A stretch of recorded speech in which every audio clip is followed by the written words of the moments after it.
Right, so Anne defined, it seems to me, personhood as knowing that one exists in and of oneself. That's what she thinks, I seem to get from what she's saying, that's what distinguishes us from other animals, is that we know we exist and they kind of don't. If they do, they have some kind of rudimentary understanding. And unless you do have that quality, she seems to be saying, you only have the potential to be, quote, one of us. You're not actually one of us. And of course it depends on how you define one of us. And what I've defined quite consistently is that one of us is a member of the human species, that we are all human beings. So she's going the moral dualistic route. She's saying it's not about being human that gives you moral status. It's about having this sense of self-consciousness. So that seems to me to fall according to all the problems with moral dualism that I outlined earlier.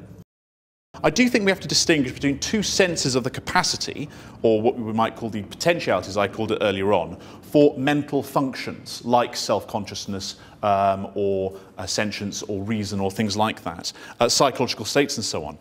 On the one hand, you have an immediately exercisable ability, which is what I think Anne's referring to. On the other hand, you have a basic natural capacity that develops over time. Now, in the first case, yes, certainly, the unborn child does not have that immediately exercisable capacity. And arguably, neither do very severely disabled people, certainly people who are in persistent vegetative states, and others like that.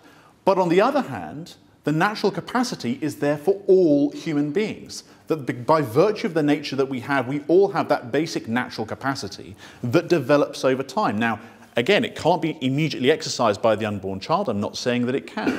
I'm not making any claims of that. But that's irrelevant to the argument, because I'm saying it's not the actualizing of these inherent potentialities that makes you a human being and gives you, therefore, moral status. It's the having of those inherent potentialities within your nature. It's having a rational nature. It's having a personal nature that makes you a person, and that is what we mean when we talk about being a person, and that's the basis of our rights, because they are based in our nature. They are natural rights. Do newborns have this sense of self-consciousness? I doubt that they do, and if they do, then they have it in such a rudimentary sense that I don't think it's what Anne thinks she means by self-consciousness. I really don't.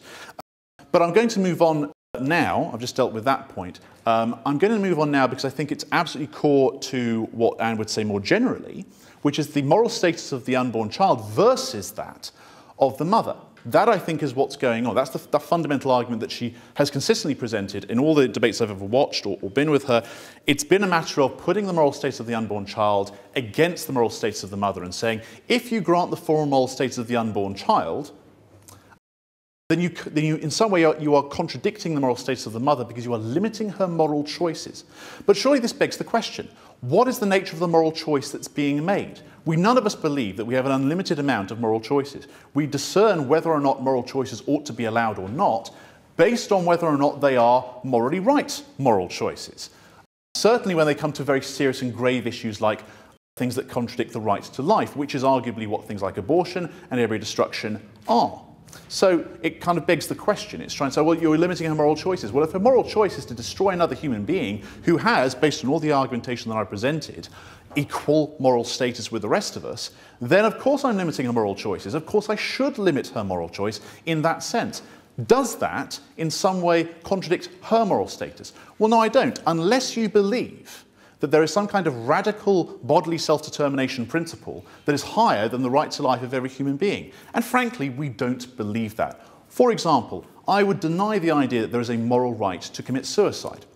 Right? I don't think there is a moral right to commit suicide. I don't necessarily think that it should be illegal. I certainly don't think it should be illegal. I think the 1961 Suicide Act was absolutely right to say we're not going to criminalise people for attempting to commit suicide. That was a barbaric way of going about things. But regardless, I don't think there's a moral right. And I certainly don't think it's morally problematic for me to try to say, actually, mate, don't do it. I'm going to try to call you down from the ledge. I'm going to try to stop you from doing this in some way. I'm going to say, you've jumped off into a river. I'm going to rescue you. I don't think I'm in some way violating the moral status because I'm violating the moral choice of the person who's trying to commit suicide. We don't believe, I don't think anyone would say that I am. So I don't think we hold to a radical sense of self-determination, bodily self-determination, that would allow Anne to say, oh yes, well, abortion is an absolutely necessary act of bodily self-determination. If indeed it is, what I think it is. I don't think if you accept the humanity and therefore the personhood of the unborn child, that the principle of self-determination within the mother, which certainly would be part, I would agree, of her moral status, would trump the right to life of the unborn child. No one really believes that. And so for that reason alone, I would say that it simply doesn't work as an argument. We agree on a lot. We agree on the human being.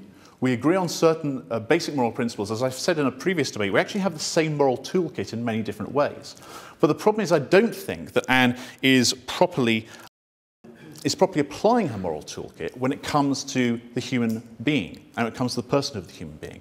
I don't think she's given us a concept of personhood, of moral status, that's truly comprehensive enough to justify discriminating in this morally dualistic way against the unborn child, even if it is in some way trying to assert the moral status of the mother and therefore her right to bodily self-determination. Only if you ignore the fetus, the embryo, the unborn child, in other words, the unborn human being, only if you totally ignore their moral status and therefore their right not to be coercively interfered with and destroyed, can Anne's argument truly work.